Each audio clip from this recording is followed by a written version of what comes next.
Hello and welcome to this brand new episode of Vishwas news explainer series, जहां हम complex और important मुद्दों को सिंपल और आसान भाषा में समझाने की कोशिश करते हैं। आज का एपिसोड भी एक ऐसे ही टॉपिक पर है जो दुनिया भर में चर्चा का विषय बना हुआ है। यूनाइटेड नेशंस एक इंटरनेशनल ऑर्गेनाइजेशन है जो 1945 में दूसरे विश्व युद्ध के बाद बनाई गई थी। इसका मेन मकसद इंटरनेशनल पीस और सुरक्षा बनाए रखना, देशों के बीच कोऑपरेशन को बढ़ावा देना, ह्यूमन राइट्स की रक्षा करना और ग्लोबल चैलेंजेस जैसे गरीबी, क्लाइमेट चेंज और हेल्थ रिलेटेड क्राइसिस का सल्यूशन ढूंढना था। इसमें 193 मेंबर कंट्रीज हैं और ये एक ऐसा प्लेटफॉर्म है जहां दुनिया के मेजर इश्यूज पर डिस्कशंस और डिसीजंस लिए जाते हैं। United Nations security council UN का सबसे इंपॉर्टेंट और पावरफुल अंग है। इसका मेन काम इंटरनेशनल पीस और सुरक्षा को इंश्योर करना है। यूएनएससी के पास वो पावर्स हैं जिससे ये वॉर, टेररिज्म और ह्यूमन राइट्स वायलेशन जैसे क्राइसिस पर एक्शन ले सकता है। हाल ही में यूएन जनरल असेंबली का 79th सेशन पूरा हुआ और इसमें सभी सदस्य देशों ने अपनी बातों को रखा। इस दौरान एक महत्वपूर्ण मुद्दा जिसे लेकर हमारे यहाँ खूब चर्चा हुई वो था यूएनएससी में भारत को स्थायी सदस्यता कब मिलेगी।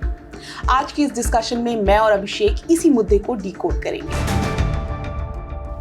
अभिषेक, सबसे पहले कंटेक्स्ट क्लियर कीजिए कि ये यूएनएससी है क्या और ये पूरा मामला क्या था, P5 और परमानेंट मेंबर्स और टेम्पररी मेंबर्स का। बिल्कुल सही। जैसा कि पल्लवी आपने कहा कि अभी यूएन जनरल असेंबली का 79th सेशन कंप्लीट हुआ, 30 सितंबर को उसका क्लोजिंग वो था। और उसके बाद इसी बीच में जब ये सारी चीज़ें चल रही थी तो इसमें अचानक से इंडियन कॉन्टेक्स्ट में भारतीय सोशल मीडिया और भारतीय मीडिया में यूएनएससी में भारत के मेंबरशिप को लेकर के एक चर्चा की शुरुआत हो गई। और ये एक ऐसी चर्चा है जो मुझे याद आता है कि लगभग हर यूएन जनरल असेंबली के सेशन के साथ शुरू होती है कि भारत को कब मिलेगा। तो हम अपनी बात को अगर शुरुआत करें कि यूएनएससी क्या है, क्यों इसके बारे में इतनी चर्चा होती है, तो हमें इतना समझने की ज़रूरत है कि जब राष्ट्रसंघ असफल रहा और उसके बाद सेकेंड वर्ल्ड वॉर हुआ और उसके बाद सभी देशों को लगा कि हमें एक ऐसे बॉडी की ज़रूरत है जो इंटरनेशनल पीस और सिक्योरिटी को मेंटेन करने के लिए काम कर सके। और लंबी बहस और कई सारे सम्मेलन के बाद जो है संयुक्त राष्ट्र का गठन 24 अक्टूबर 1945 को हुआ। आई थिंक जो मुझे याद आता है सैन फ्रांसिस्को कॉन्फ्रेंस के 4 महीने बाद 24 अक्टूबर 1945 को यूएन अस्तित्व में आया।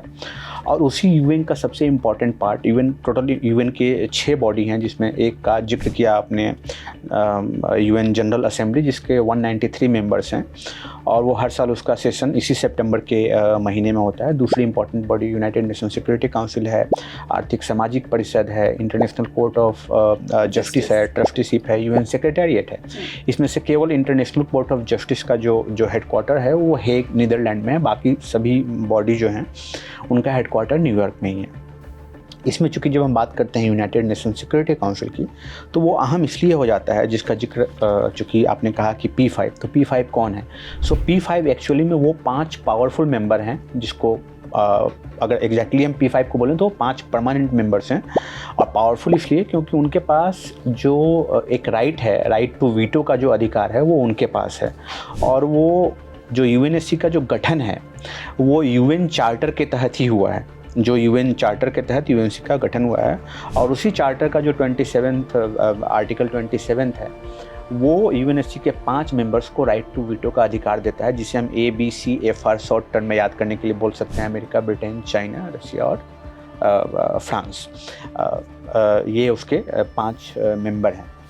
अब सवाल ये उठता है कि इसमें से सभी देश, जब इस बार सेशन हो रहा था तो चीन को छोड़ करके बाकी जो 4 P5 में से जो 4 मेंबर्स हैं, ब्रिटेन के प्रधानमंत्री जो थे कीर स्टारमर, उन्होंने सपोर्ट किया, रशिया ने सपोर्ट किया, बाकी चारों देशों ने सपोर्ट किया और चाइना ने चुप्पी साधे रखी। तो जाहिर तौर पे ये ऐसा मसला है कि जब कभी भी सेशन की शुरुआत होती है तो भारत P5 में मेंबरशिप, हाँ, क्योंकि उनके पास राइट टू वीटो का अधिकार है। और ऐसा है कि टोटल यूएनएससी में 15 मेंबर्स होते हैं जिसमें से 5 P5 हो गए और 10 मेंबर जो हैं वो अस्थायी सदस्य होते हैं। और भारत उसका कई दफ़े मेंबर रहा है, 8 दफ़ा। बिल्कुल सही कहा आपने, हाँ 8 दफ़ा। सबसे जो हालिया कार्यकाल अस्थायी सदस्य के तौर पे था वो 2021-22 का था। उसके बाद भारत अस्थायी सदस्य अभी नहीं है, फिलहाल नहीं है। तो ये P5 का कॉन्टेक्स्ट है, और वो P5 इतनी पावरफुल बॉडी है जिसके पास इंटरनेशनल पीस और सिक्योरिटी को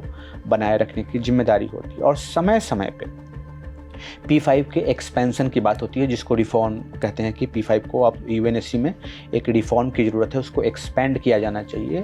और उस एक्सपेंशन की वजह ये है कि जो 1945 में जियोपॉलिटिकल सिचुएशन था, वो जियोपॉलिटिकल सिचुएशन आज नहीं है। एक कॉन्सेप्ट है कि जो पावर है वो अटलांटिक से एशिया पैसिफिक की तरफ शिफ्ट कर गया है, एशिया प्रशांत की तरह, और एशिया से यूएनएससी में इकलौता मेंबर चीन है। तो बात होती है कि इसको सुधारा जाए और बदली भू राजनीतिक परिस्थितियों के मुताबिक उसमें उन देशों का प्रतिनिधित्व हो जो अभी नहीं है, जैसे कि यूरोप अभी ओवरवेट है, एशिया और बाकी जो मुल्क हैं, जो इमर्जिंग इकॉनमी हैं, जो इमर्जिंग पावर्स हैं, they are not well represented in the body. तो उसकी वजह यह है कि बार बार ये कहा जाता है कि करंट जो हमारा अभी जो जियोपॉलिटिकल ऑर्डर है, उस ऑर्डर के मुताबिक इसमें रिफॉर्म होना चाहिए। और जब उस रिफॉर्म की बात आती है तो उसका स्वाभाविक सा मतलब ये होता है कि उसमें भारत की दावेदारी इस वक्त जो भारत की पोजीशन है ग्लोबली, उसको देखते हुए भारत की वहाँ पर अगर दावेदारी होती है या रिप्रेजेंटेशन होता है तो उसको एक ग्लोबल सपोर्ट मिलता है। बिल्कुल। ऐसे में क्या अड़चन है? What is stopping India from entering the permanent membership? उसमें सबसे बड़ी बाधा तो जैसा कि हमने अभी बात की, वो चीन ही है, क्योंकि राइट टू वीटो का अधिकार है।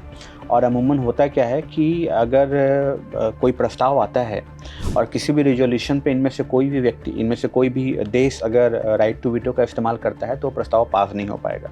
इसलिए यूएनएससी का एक्सपेंशन तभी हो पाएगा जब पांचों सदस्यों की उस पर सहमति हो, ताकि कोई व्यक्ति जब इसके किसी नए सदस्य को उसमें एकोमोडेट करने की बात आए तो वो राइट टू वीटो जैसा सिचुएशन ना आए। तो अमूमन जब किसी देश को शामिल किया जाएगा तो वो सहमति के ही आधार पे किया जाएगा। ऐसा नहीं हो सकता कि 4 देश सहमत है, उन्होंने कहा कि ठीक है हम इंक्लूड करने की बात का समर्थन करते हैं, वो प्रस्ताव है और वो वीटो हो जाए। तो अमूमन जो इस तरह का काम होता है वो जब एक व्यापक कंसेंसस बन जाएगा, उस कंसेंसस के बाद ही जो है वो इस तरह का प्रस्ताव लाया जाएगा और उसका एक्सपेंशन होगा। तो चीन जो है, चूँकि चीन की चुप्पी है, चीन ने कुछ बोला नहीं, 4 देश सपोर्ट कर रहे हैं, तो हमारी राह में जो सबसे बड़ी बाधा है, आप ये कह सकते हो कि यूनाइटेड नेशन सिक्योरिटी काउंसिल का जो एक्सपेंशन है, जिसमें न केवल हम, जैसे ब्राज़ील है, जापान है, जर्मनी है, जो वेल रिप्रेजेंटेशन की बात होती है, केवल उसमें भारत को शामिल नहीं किया जाना है, और भी ये 4-5 देश हैं G4 के तौर पे, ये जो चारों देश हैं ये एक दूसरे की यूएनएससी में परमानेंट दावेदारी का समर्थन करते हैं, है ना। तो उस एक्सपेंशन की बात होती है और उस एक्सपेंशन को लेकर के एक रिजिडिटी है जिसका विरोध जो है वो यस। सो यहाँ पे एक बहुत समझने वाली बात है, आपने बोला चाइना विरोध कर रहा है, पर विरोध क्यों कर रहा है? What are the main reasons?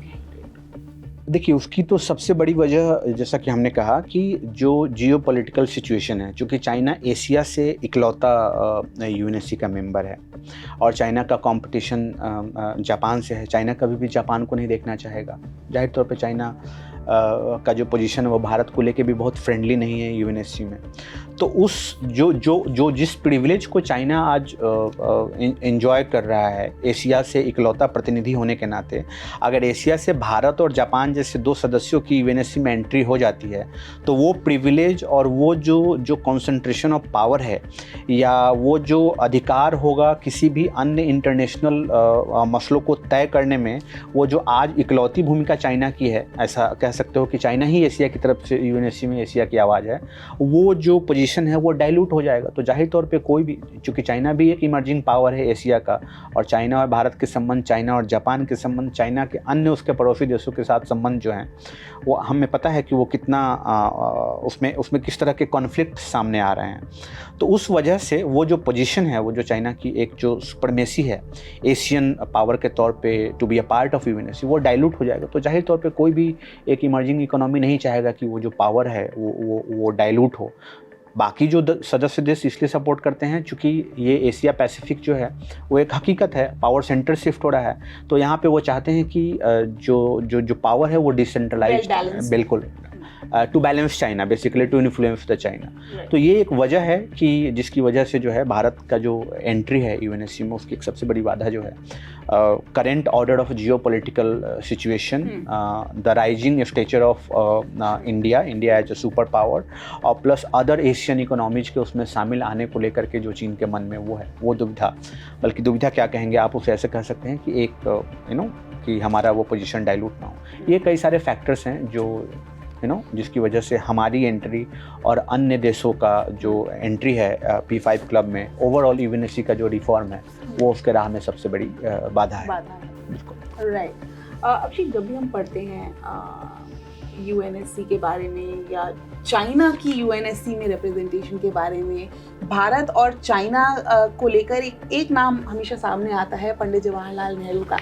ये क्या, इसका क्या हिस्टोरिकल कंटेक्स्ट है और इसके बारे में थोड़ा बताइए, क्योंकि ये बहुत इंटरेस्टिंग है। जब कभी भी ऐसा और इस बार भी ऐसा हुआ, जब हम लोग अभी जब सेशन चल रहा था तो एक ऐसी खबर आई कि भारत को वीटो मिल गया है, वीटो पावर मिल गया है, वो परमानेंट मेंबर बन गया है, जो कि सही नहीं था, and we fact check that claim. So इसका जब जिक्र होता है तो उसमें नेहरू का एक प्रसंग हमेशा आता है कि क्या हमें जो यूएनएससी में जो अस्थायी सीट था, परमानेंट मेंबरशिप था, वो हमें पुराने समय में ही मिल गया होता अगर ऐसा कुछ न हुआ होता तो।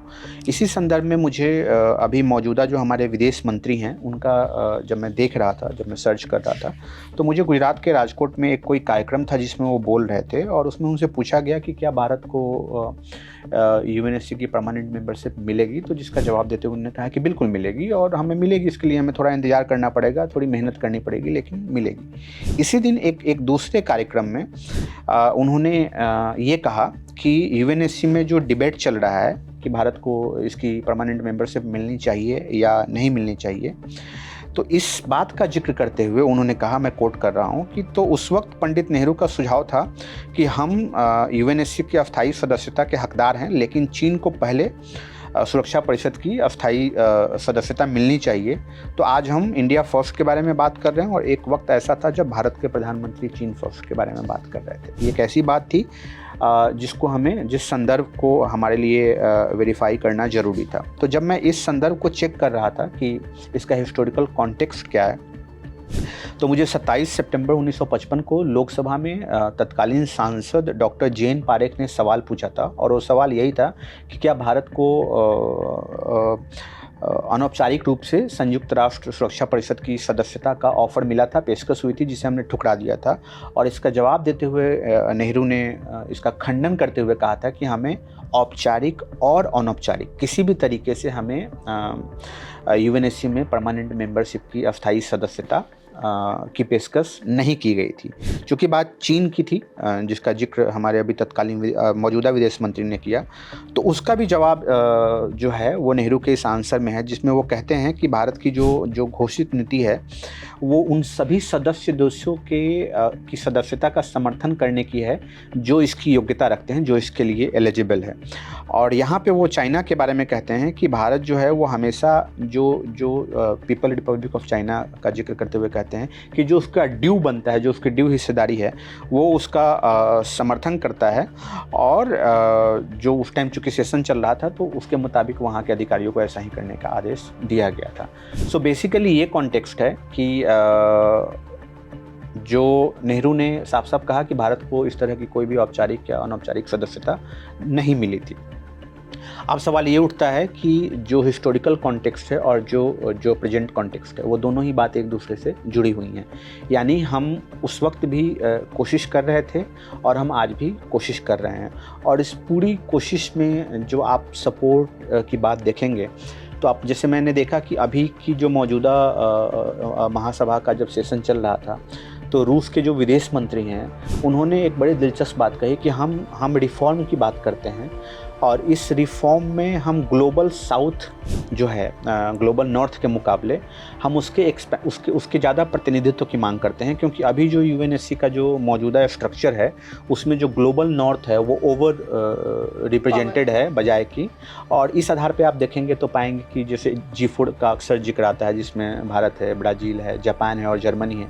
ये चारों देश एक दूसरे संयुक्त राष्ट्र की अस्थायी सदस्यता के मामले में एक दूसरे की दावेदारी का समर्थन करते हैं। तो उनका यही कहना था कि अब जो है इसमें उनकी उनकी जो हिस्सेदारी है, उनका जो रिप्रेजेंटेशन है, उसको बैलेंस करने की ज़रूरत है अदर इमर्जिंग पावर और प्लेयर्स के मुकाबले से। तो ये पूरा जो सिक्योरिटी काउंसिल है उसके एक्सपेंशन का थीम है, जो तेज़ी से बदलते और तेज़ी से विकसित होते जियो पॉलिटिकल ऑर्डर को एकोमोडेट करने की कोशिश है। और जब कभी भी इस तरह के एकोमोडेशन की बात आती है तो भारत, एशिया से भारत, जापान कह लें, जर्मनी कह लें, ये सब कुछ, यूरोप से जर्मनी हो गया, ये सब कुछ ऐसे मुल्क हैं जिनकी स्वाभाविक दावेदारी निकल करके सामने आती है कि इनको वहाँ पे एकोमोडेट किया जाना चाहिए। थैंक यू अभिषेक। पर साथ में एक और कॉन्सेप्ट है जिसपे I will ask you, P5+1 का कॉन्सेप्ट काफी बार सुनने को मिलता है, देखने को मिलता है। ये क्या है P5+1 का कॉन्सेप्ट? ओके, जब हम P5+1 की बात करते हैं, और ये एक ऐसे समय में बात हो रही है जब इसका संदर्भ जिससे जुड़ा हुआ है वो इलाका, बल्कि वो जो सेंटर है वो एक बार फिर से चर्चा में है, जो मिडिल ईस्ट है। हम देख सकते हैं कि ईरान और इजराइल के बीच में किस तरह का तनाव है, और P5+1 की जब बात आती है तो उसका संदर्भ ईरान से ही जुड़ा हुआ है। सो अमूमन P5 जो है वो एक स्टेबल यूएनएससी की बॉडी है जिनके पास पावर है। P5+1 का कॉन्सेप्ट उस वक्त आया था जब, जहाँ तक मुझे याद आता है 2016 की बात है, जब ईरान अपने न्यूक्लियर एम्बिशंस को पूरा करने की उस पे था, और उसको स्ट्रेटजिकली जो डायलॉग चल रहा था कि ईरान को ये कार्यक्रम रोकना पड़ेगा। तो इस पूरे डायलॉग को पूरा करने के लिए जो P5 था वो P5+1 में तब्दील हो गया था, और जो 1 था वो जर्मनी था। और जाहिर तौर पे जैसा कि अभी हमने जिक्र किया कि जर्मनी भी जो यूएनएससी में जब एक्सपेंशन की बात आती है तो एशिया से भारत हैं, जापान हैं, उधर ब्राज़ील हैं, यूरोप से जर्मनी, ऐसे देशों की दावेदारी बनती है। तो P5+1 जो है वो +1 जो है वो जर्मनी था। और ये जो कॉन्टेक्स्ट है वो आज जो मिडिल ईस्ट का जो आप कॉन्फ्लिक्ट देख रहे हैं उसमें ईरान से जुड़ा हुआ है। जब ईरान के न्यूक्लियर प्रोग्राम को हॉल्ट करने के लिए, रोकने के लिए ये बॉडी अस्तित्व में आई थी, और उन्होंने पूरे निगोशिएशंस को करके बाद में ईरान अग्री हुआ कि ठीक है हम उस कार्यक्रम को आगे नहीं बढ़ाएंगे। तो उस पूरे डायलॉग को पूरा करने के लिए जो है ये P5 जो है वो तब्दील हो गया था P5+1 में। यस, और अभी चूँकि हम लोग जिस वक्त पे बात कर रहे हैं हमें पता है कि वो कितना बड़ा एक तनाव वाला सिचुएशन है मिडिल ईस्ट में। और अगेन जब बात ये होती है कि यूएनएससी के रिफॉर्म की, तो उसमें भी यही कहा जाता है, चूँकि यूएनएससी पे सबसे बड़ी जिम्मेदारी इंटरनेशनल पीस और सिक्योरिटी को मेंटेन करने की है। और हम देख रहे हैं कि मिडिल ईस्ट, चाहे रशिया और यूक्रेन के बीच की बात है, तो अगर वो बॉडी वेल रिप्रेजेंटेड होगी, उसमें मौजूदा भू राजनीतिक शक्तियों का जो वाजिब प्रतिनिधित्व है वो होगा, तो मुझे लगता है कि इस तरह के किसी भी कोशिश में ग्लोबल पीस और ऑर्डर को मेंटेन करने के लिए उस बॉडी की कही गई बातों का ज़्यादा वजन होगा, उसका से ज़्यादा होगा, कि बजाय कि एक वैसी बॉडी जिसमें एक पर्टिकुलर यूरोप का ओवर रिप्रेजेंटेशन है और जो दुनिया के जिन मुल्कों में जहाँ पे कॉन्फ्लिक्ट जोन है उनकी कोई भागीदारी ही नहीं है, तो उस पर उस तरह के बॉडी का जो डिक्टेशन है, जो उसकी अथॉरिटी है, वो मुझे नहीं लगता कि वो उतनी सर्वमान्य होगी। इसलिए आई थिंक मुझे लगता है कि वो समय की मांग है कि उस रिफॉर्म को पूरा किया जाए और उसके रिप्रेजेंटेशन का विस्तार किया जाए मौजूदा इक्वेशन के मुताबिक। तो ये था डिस्कशन यूएनएससी और यूएनएससी की P5 की सीट के लिए भारत की दावेदारी के बारे में। आई होप आपको ये डिस्कशन अच्छा लगा होगा। अगर आप ऐसे ही किसी और टॉपिक पर डिस्कशन, एक्सप्लेनर और रिसर्च वर्क चाहते हैं तो आप हमें ज़रूर बताइएगा। तब तक फॉलो करिए विश्वास न्यूज़ और रहिए अपडेटेड।